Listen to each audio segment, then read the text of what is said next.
Hey, what's going on, Team Building Podcast Nation? Super excited for another great episode. We have Dan Beer with us today that did over 200 million in volume in 2018. I'm going to bring him on and let him brag about himself. But before getting into that, I'd like to request anyone and everyone that has found value in the Team Building Podcast, please go out to iTunes. We are trying to get over 1,000 reviews. We just hit 101 about a month ago. So we need to get another 900 and would love your help. So if you find value in this podcast, give Dan a shout out. Go out to iTunes, give us a 5-star rating and a little shout out to the person that's been most influential that we've interviewed that's helped you build your business. Dan Beer, welcome to the podcast today. What's going on, man? Good to be here with you. Dan and I have known each other for a few years, have a lot of friends in the business, a lot of top performers, and we were talking a little bit before we jumped on about what area Dan's superpowers lie in and how we could bring the most value to the audience. So today, we're going to talk about how to get out of the funk of being at 10 million in volume or 50 units a year or 25 million volume, whatever the place is that you're at. But before doing that, Dan, why don't you kind of paint a picture of how long you've been in the business, the growth your team's experienced. I know you guys have already had a phenomenal year this year as well, and feel free to share with our listeners all of your successes. Yeah, so first off, just fun doing this with you because I've been having a great time watching you and learning so much from all of what you've been able to accomplish, man. So it's been really cool to watch. I think I hit my 15th year in business, if I'm not mistaken, this coming June. Obviously the whole journey, right, from individual agent, just trying to figure it out. Well, even those early years, just forget figuring out how to be an individual agent. Those early years, just figuring out what the heck industry I'm even in and what business I just got myself into. So all through that, of course, trying to build my team once I started to feel the need to do so, but failing at it and breaking the thing down and starting over and just going through, man, unbelievable amounts of time and expense and travel and learning and coaching, et cetera, to just finally get to the point where we got the formula right, starting in about late 2013, early 14. Now, let me say, getting the formula right, that doesn't mean that we are doing everything right or that we haven't changed since then, that we haven't had to break the thing down and start over, right? Of course, we change, but we have to change. If we've ever done change, the crap at me. We can talk more about it. Anyway, for today, we have what I would call a fully leveraged team, meaning that we have all the key positions in place that allow me the freedom to really act in the role that I'm most passionate about, which is the role of just truly being the visionary for the team. My role is to really get out there with people like yourself, get out there with other industry leaders around the country, find information, seek what could be improved in our business, develop ideas, and then bring them to my operations team and say, all right, here's what I have, here's what I found, here's where we want to go, and just let them run with it. True visionary. You know, you look at the book Rocket Fuel, you've got your visionary, you have your implementer, your CEO needs to be a visionary. Gary Keller talks 7th level. You've been able to exit the business for the most part. How many listings did you personally go on in 2019? Well, very quick on the whole 7th level thing. You know, I don't know if I'm 7th level or not. If you're watching this on YouTube, you can see that I'm actually at my office right now. So I'm engaged in the business, though I can also leave for a month and take my family to New York or to Mexico like we've done in different years. Or I just came back from 2 weeks of travel only to find that we sold a home every day and listed a home almost every day that I was away. Sure. So, you know, the 7th level thing, I don't know exactly where that is. That's like, you know, more of like a board of directors seat. But you asked me a question that I have not answered. You're fine. To me, 7th level and the CEO model is where you could choose to work 5 hours a week in your business and or choose to go to South Africa for 4 weeks, which my family did last summer, and your business would still be able to operate without you. I think you're definitely at that level. It definitely does that, yeah. Yep. So share with us, what are your numbers now? What were they last year in units and volume, just to give us an idea of the type of team you're running?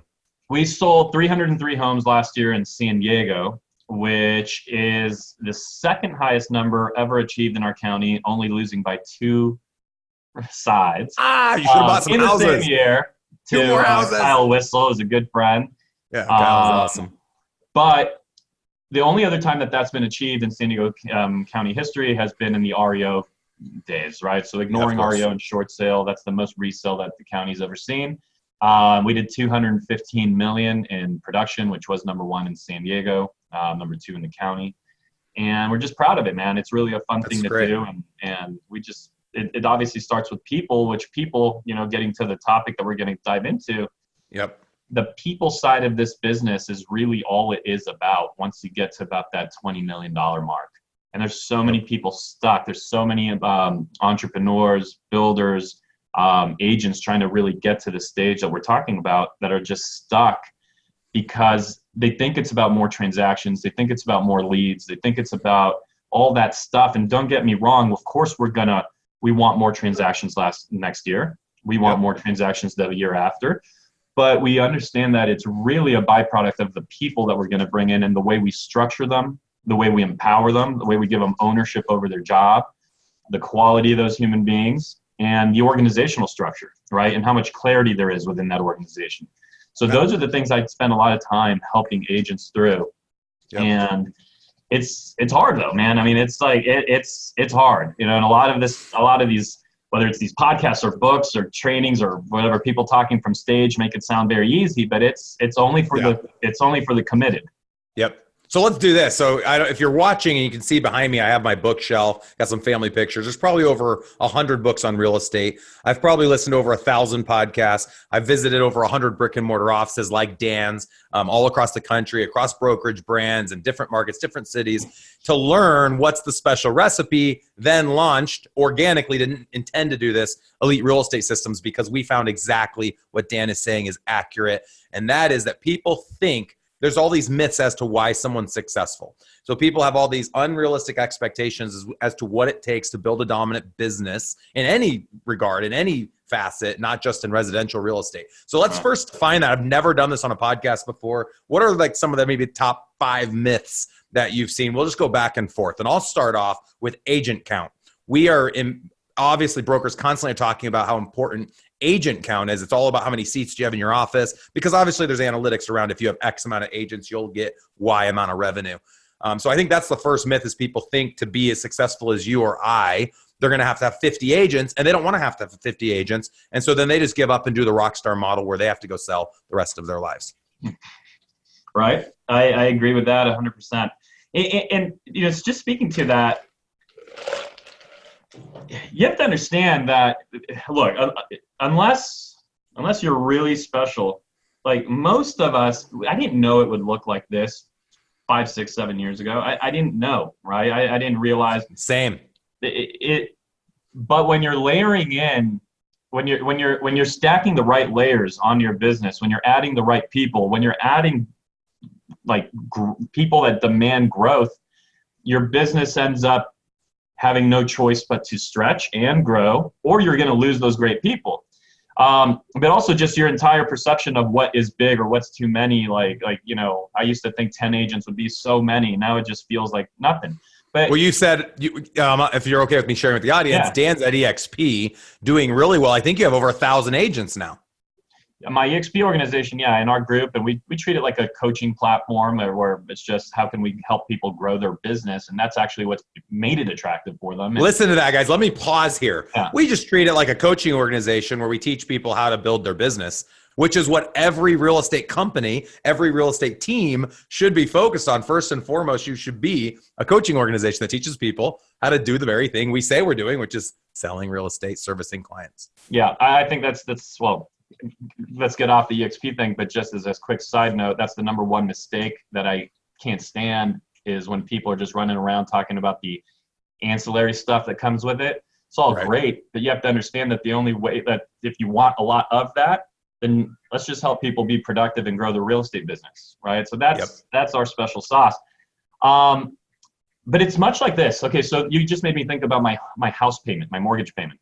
Mm-hmm. When I got my first home, I was scared to death of the price. I mean, it scared me. How much was it? It was $500 and the heck did I pay? I think I paid about $580,000 for it, which in San Diego, that's just $4,000 a month payment. So it was scary. Sure enough, within a year, within 2 years, it was the most comfortable payment in the world. If I could have signed up to keep that payment for the rest of my life, I would have loved it. Right. Fast forward to I buy a new home. My wife is very good at stretching me into like that next level, a little beyond where I want to be. Good for her. And again, I'm scared to death. All of a sudden, fast forward 2-3 years from there, and I would sign up to have this payment for the rest of my life. It's the most comfortable payment in the world. So, right.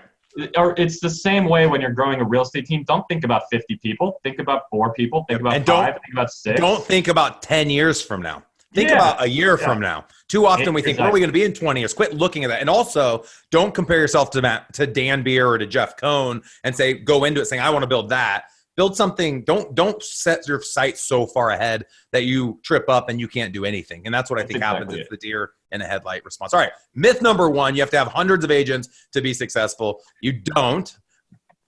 Myth number 2. I'm going to give you myth number 2. Myth number 2, and this is, God, man, this is just it's kind of hilarious when you really think about it. How many agents are trying to grow these empires, right? That's what they like to call them. Mm-hmm. And they're doing it on the back of like a $30,000 or like part-time employee or like a person at minimum wage. And they're like, oh, my admin won't grow. My admin's not doing enough. Like, I'm like, well, hold on a second. Let's talk about your admin here. First of all, just the fact you're calling it the person an admin already tells me you're confused about who you're supposed to have. If you're already doing, say, keep in mind, I'm talking to the person that's doing like $15, $20 million a year already in production. You're talking about pushing on $500,000 of GCI.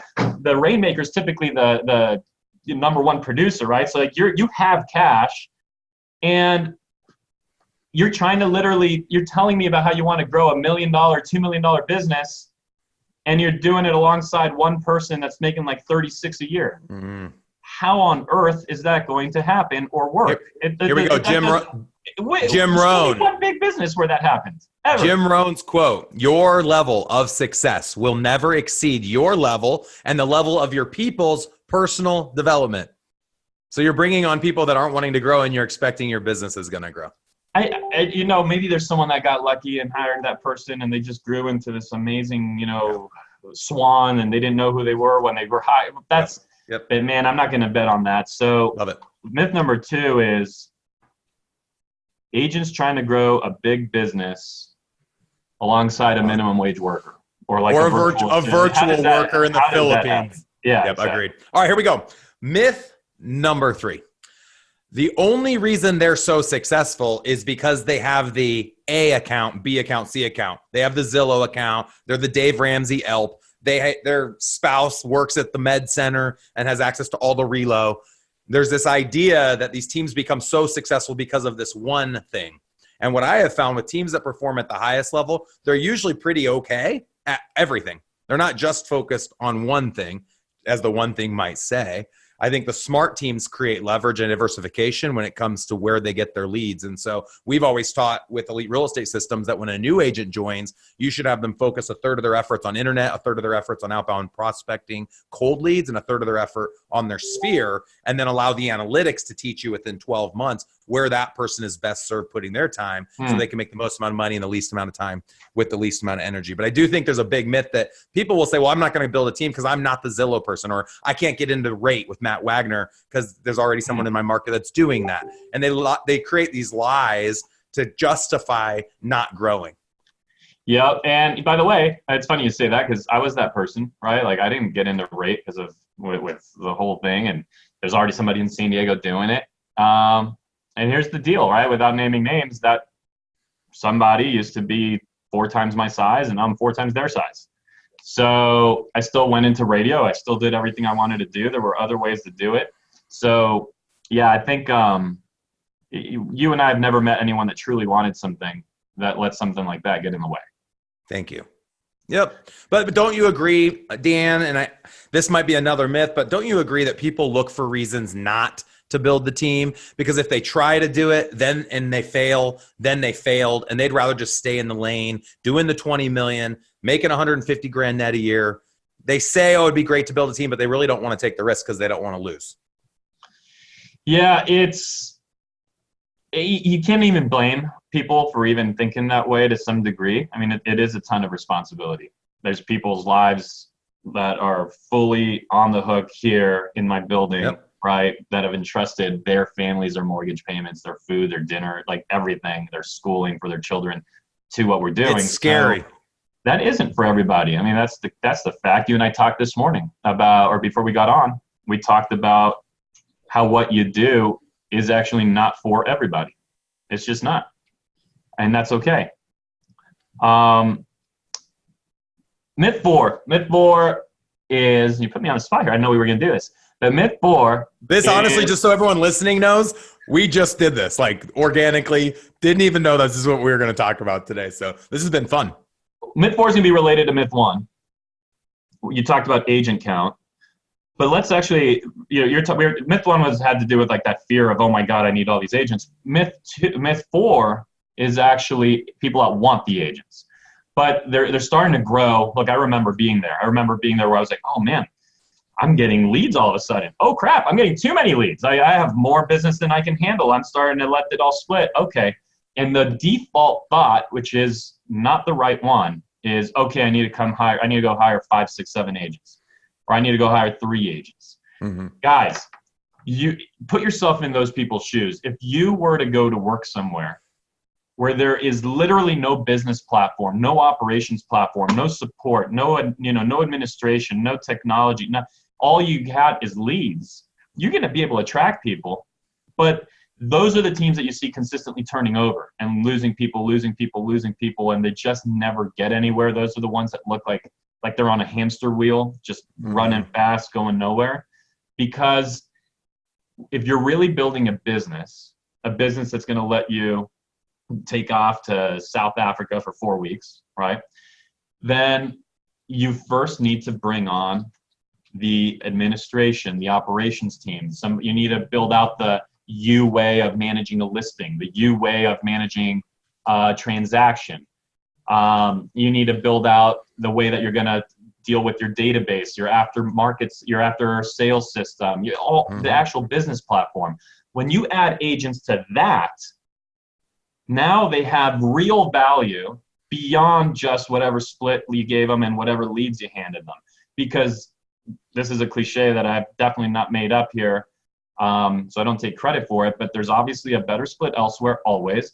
And generating leads, they could just take their credit card out someday when they finally decide, and boom, they've got leads. Right. So the right order of things is, in my view, operations, staff, a business platform, and then you go and get those agents to work there.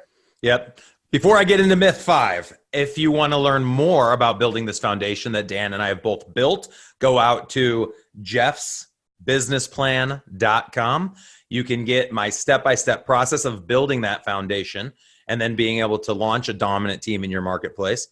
Dan, not sure how, but you ended up muting yourself. I tried unmuting you and it wouldn't let me. So Dan's muted here for 1 second. I will invite any and all listening to come check out our first workshop of next decade. It's going to be the last Monday, Tuesday in January. Dan, you get a free seat if you want to come check it out. The first day is all about team building. The second day is all about building an investment team. I'll bring all my direct reports in. I'll bring my entire staff in. You'll get to hear every person speak. You'll get to see me hold my agents accountable with a 30 people agent accountability meeting that we host every Monday. It's a pretty awesome event. So go check that out. Go to eliterealestatesystems.com to learn more about that event. All right. Myth number 5. Once I've built my team, I'm going to be able to do nothing. And everybody that I have essentially brought in because I'm so amazing is going to build it all for me. And I am going to spend all my time in South Africa. Yeah. I mean, I really think people see guys like you and I and a lot of the other successful people we've mentioned on this podcast and assume that we don't work. I have people say that to me all the time. Like, oh, well, Jeff's just off doing whatever. I would believe I probably work more than most. My mind, if anything, is always working. Nighttime, when I have free time, I spend it thinking about reprocessing the day, thinking about tomorrow, thinking about the conversations I had and the conversations I need to have. So even if I'm not sitting at a desk, which that's the worst probably time for me to be spending my work, I'm always working in my mind, and that's where I get the greatest satisfaction. So what I would say to myth number 5 is it is your responsibility as a leader to continually serve your followers. And I think the best way to serve your followers is to give them the ability to be just like you. And so from an entrepreneurial standpoint, not everyone is born with the ability to own 10 businesses or 100 businesses or do all the things even that you and I have done, Dan. But I think it's our job, and I think you'll agree with me, to give each person, an admin or a new agent, existing agent, a seasoned agent, no matter who the person is in our world, give them an environment that can allow them to be the best version of themselves. And always know it's your responsibility as their leader and their visionary to continue to help them be the best version of themselves. And as we talked about earlier, who you are today versus who you are in 12 months from now is going to be completely different. And so you have to continue leveling up yourself as a leader so that you can continue giving value to those below you, those within your organization that are leveling up themselves. I love that, man. It's this conversation, which is tied to that, that seventh level conversation we got into for a minute, is it's so true. Because I think one of the things I see people make the mistake of, and I don't know if I'm already kind of fast forwarding here to myth number 6, which we weren't even supposed to get to, but I see a lot of, one of the biggest mistakes I see, and I don't know how aligned this is with what you teach or don't, so just tell me if you have a different viewpoint. Yeah. But people, when people start talking about getting out of production, earlier you asked me how many listing appointments have I been on. So now I remember the question I never answered. So I'm out of production, but that doesn't mean that a couple of weeks ago I didn't go on a listing appointment with one of my agents, because that was a piece of business that either A, was, first of all, if I ever do go to something, it's going to be within like 3 minutes of my office, which is also 3 minutes of my house. I'm always going to go with one of our agents, and I'm going to pay the agent as if I was not even there. Mm-hmm. So my P&L, I'm out of production. And my P&L, like there's no me, like enhancing the numbers because I'm the one selling anything. I don't sell anything at all without one of my agents, and they're paid as if I was not there.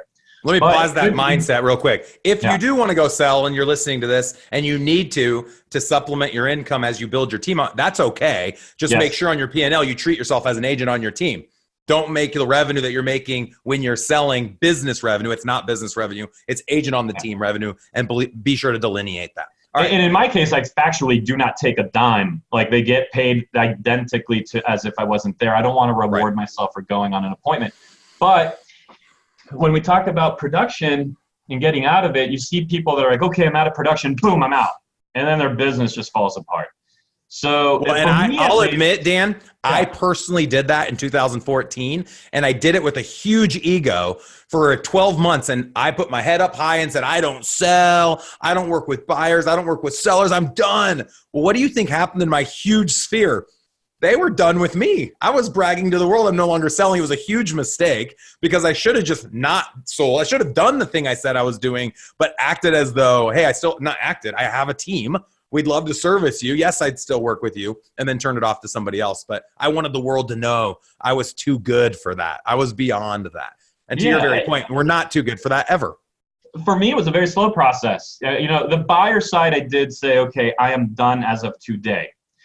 Having said that, I didn't announce that on Facebook. And if somebody from my sphere, like we're in different markets, so you also have to, it's a dollar per hour thing, right? So maybe if I'm in a $200,000 market, I might have done it differently. In my market, when someone from my sphere calls and they want to do $1.5 million purchase, I know, who is this person? Is this just an easy phone intro?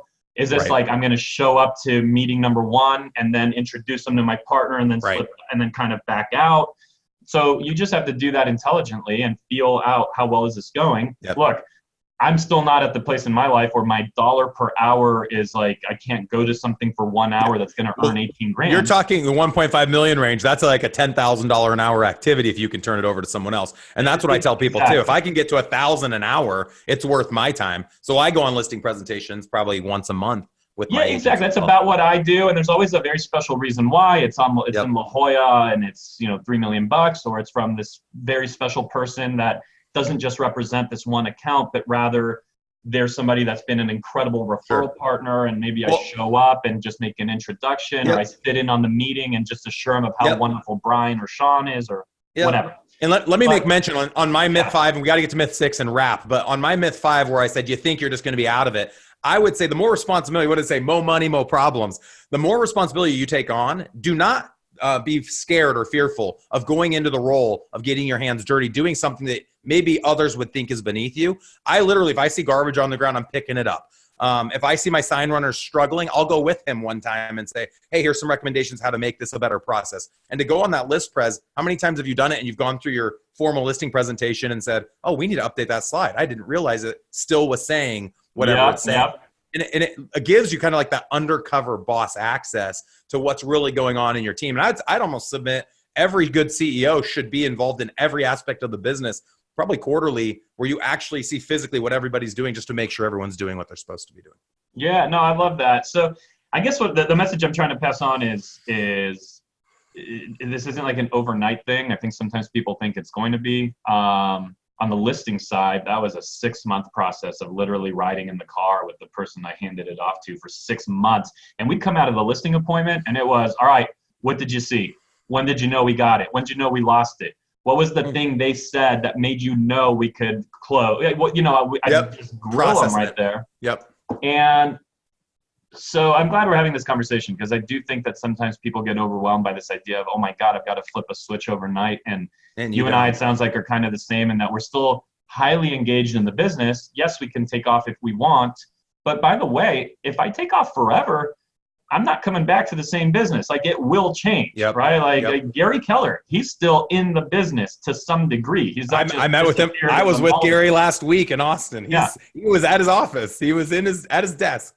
Exactly. So don't overplay that whole thing about being out of production. Yeah. When people come out to the workshop in Omaha, we host every other month. I always start off the workshop by saying nothing you see today is going to be groundbreaking. There's no special silver bullet that's going to make you successful. It's actually very simple. It's about doing simple things consistently over long periods of time. And what I would also tell and submit to the audience that listens now and the one that comes to my workshop is that they're not going to take exactly what I did and copy and paste it, or what you did and copy and paste it in their marketplace. They're going to learn patterns. And we talked earlier about the foundation, and we need to have you back on, and we'll talk about that foundation of having the right human capital to help execute and grow and scale a business. But I think that there's a big miss that people think they have to be just like Dan or just like Jeff or just like Tim Heil or whoever it is to be successful. And the truth is, you need to capture all these patterns and choose which patterns make the most sense for your business while doing something that you can be passionate about, that brings you satisfaction and obviously profit. There you go. Myth 6, let's wrap this thing. Sounds like you got something. No, that was it. Okay. I gave it to you already. Good. So it was a bonus myth. We're not supposed to get 5. All right. So the 6 myths that people are limitations, I would say, for people that are wanting to build and scale a dominant business in their marketplace. Thank you, Dan. That was an awesome podcast. We have never done that before. And so often, I think we have a hard time stepping back and putting ourselves in the Dan and Jeff shoes from 10 or 15 years ago. And I know there's a lot of people in that exact spot right now in their business that are getting a lot of value from this episode. So thank you so much for coming on. What's the best way for someone to reach out if they wanted more information about EXP? I don't think you're doing coaching, but if you are, if they want to refer something to you, or if there's an agent in your marketplace that wants to join your team. I do coaching, and as you know, I was doing a lot of it at one point. Now I just do it differently. My model is just my EXP organization. Mm-hmm. It's a coaching organization. That's all we do. We have tons of huge producers from around the country that all we do is just help agents get from 20 deals to 50, from 50 to 100, which, by the way, is also what makes them more attractive, right? So it's that's our focus. It's been an extremely successful focus. It's the one thing I know we can deliver on. When people are showing each other screenshots of other stuff, I don't know what you're going to do with that other stuff, but I do know that we've literally held a training every single Wednesday for the last 83 weeks in a row. So if you want to grab a hold of me, I don't know, just look me up on Facebook, send me a message, Beer Home Team, Dan Beer. If you can't find me on Google, then I've got a problem. So I'd love to connect. And if we do talk, by the way, even if you are reaching out for whatever, don't expect the call to be about anything except for the only thing that really matters, which is you and your business. Because to me, a lot of the other things you might ask about are solved through improving your core business. That's what makes you the most attractive.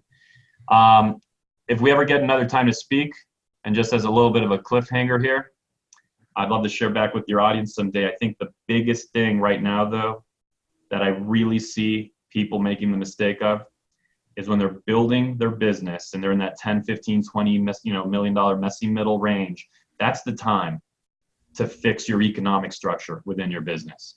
Because where this industry is going, with what Zillow's doing, with what HomeLight's doing, with all the referral fees, and it's where this is going, you have to have the right economic structure. Because if you don't have enough pennies left over for marketing and for great operations people, for great staff, there's no way that you're going to be able to compete with the teams that are built out with a financial advantage. You just can't do it. I agree. Right?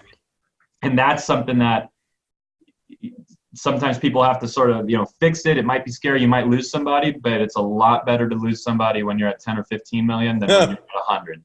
Right? Like it's better to break it down now. So let's get you back on. If you guys want to hear Dan again, he'll come on and we can talk a little bit more about commission splits and the right economics going into the next decade. Make sure that we can continue to stay profitable and relative to the all the consumers out there looking for making this next decision, who they're going to buy or sell their house with. And it's going to start getting pretty crazy, I surmise. So Dan, thank you so much again. This was an awesome episode, and stay tuned, audience, for the next awesome guest on the Team Building Podcast.